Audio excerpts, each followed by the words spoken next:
তো এখন আমের সময় আপনারা সবাই জানেন। তো দুপুর টাইমে এই সময়ে আমটা খেতে ভালোই লাগে। মরিচের গুঁড়া দিয়ে, ধনে গুঁড়া দিয়ে, লবণ দিয়ে, হলুদ দিয়ে আম মাখিয়ে খেতে কার না ভালো লাগে বলুন। তো হঠাৎ করে আমি রান্না করতেছিলাম, তো এই সময় আমার প্রচণ্ড আম ভর্তা খেতে মন গেল। তো হঠাৎ করে পাখি আসলো, পাখির হাতে আমি কিছু আম দেখতে পেলাম। তো পাখিকে বললাম যে আম্মু তুমি আমগুলো একটু মাখাও। তো পাখি আমাকে বলল কাকি তুমি সুন্দর করে আমগুলো ছুলে দাও, আমি মাখাবো। তো আমি আমগুলো ছুলে দিয়ে পাখিকে সব লবণ, হলুদ, মরিচ এগুলা গুঁড়া দিয়ে দিলাম। ও সুন্দর করে আমটা মাখাইতেছিল। তো আমটা মাখানো দেখে তো আমি জিভেতে পানি ধরে রাখতে একদমই পারি নাই। তো এই যে এখানে আমটা মাখানো কমপ্লিট হয়ে গিয়েছে, এখন খাবো। তো এখানে আজকে আমি ডাউল নিয়ে নিয়েছিলাম কিছু, আর 2টা আম নিয়ে নিয়েছিলাম। এদিকে কিছু আম আমি গাবলার মধ্যেও ছুলে রেখেছিলাম। আম 2টা আমাকে পাখি দিয়েছিল। তো আজকেও আমি আম ডাউল রান্না করব, এজন্য পানিটা আগে চুলায় দিয়ে ফেলেছি। তো পানিটা গরম হওয়ার পরে আমি ডাউলগুলা ঢেলে দিলাম। তো এদিকে আমটা ছুলে রেডি করলাম। তো ওইদিকে আম মাখানো খেয়ে আমার একদমই আমের পিনিকটা মেটেনি। ইতিভাবেই বাসায় চলে যাব। আসসালামু আলাইকুম, কেমন আছেন আপনারা সবাই?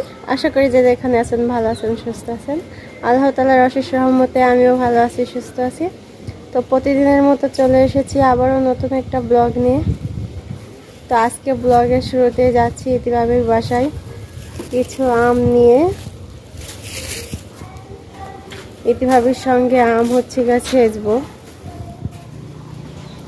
কিরে তানভীর, এই তানভীর, তানভীর এইদিকে ডাকছি, কি করো? আম্মু কই? ঘরে।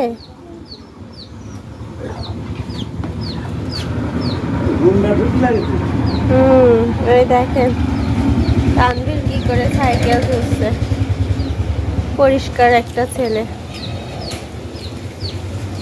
হাঁসগুলিকেও ধোয়া দাও।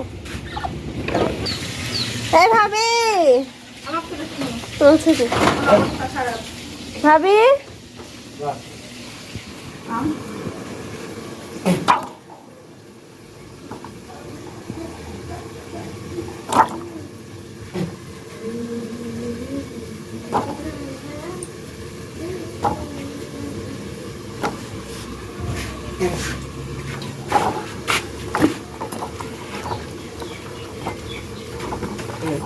আর আমের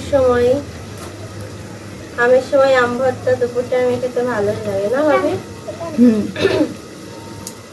আজকে আমরা আম ভর্তা করব।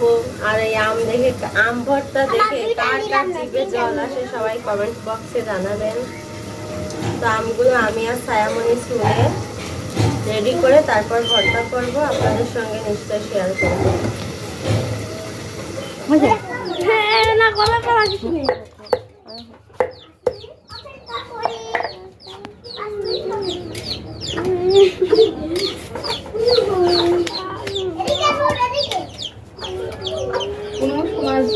ভিডিও করি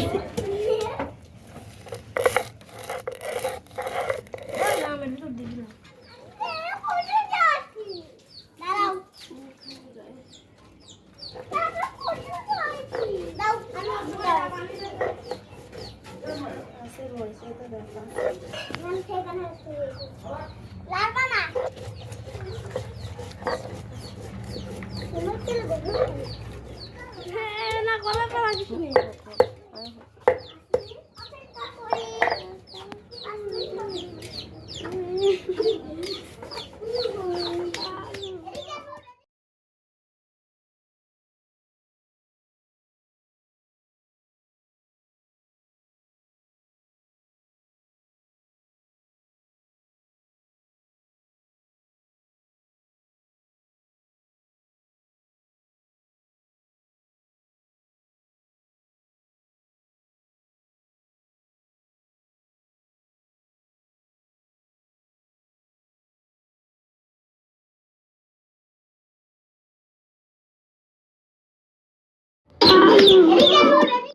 এই যে দেখুন এখানে আমি আম ছেঁচছিলাম আর সবাই আমার কাছে বসেছিল।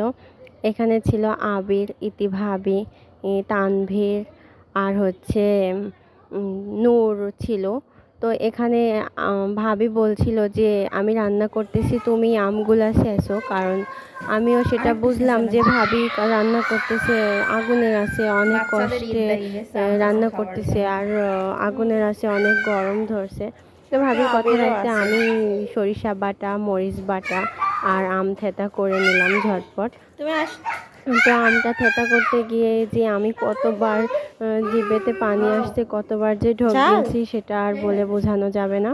তো এখানে আমার আম থেঁতা করা হয়ে গিয়েছে, সব মশলা নেওয়া হয়ে গিয়েছে, এবার মাখানোর পালা।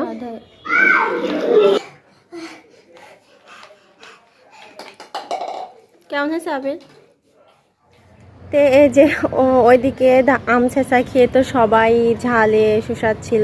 আবির তো তানভীর তো পুরো জিহ্বায় বের করে ফেলেছিল। না জানি তিশা ভাবি কত ঝাল ধরবে। তিশা ভাবি অবশ্য ঝাল কম দিতে বলেছিল, তারপরও আমরা ঝালটা বেশিই দিয়ে ফেলেছি। তো যাই হোক, এই পর্যন্তই আজকের মতো। কালকে আবার নতুন ব্লগ নিয়ে আপনাদের মাঝে আসার চেষ্টা করব। আর আমার ভিডিওটি যাদের কাছে ভালো লাগবে তারা অবশ্যই লাইক করে দিবেন, সাবস্ক্রাইব করে দিবেন আর অবশ্যই কমেন্ট করবেন।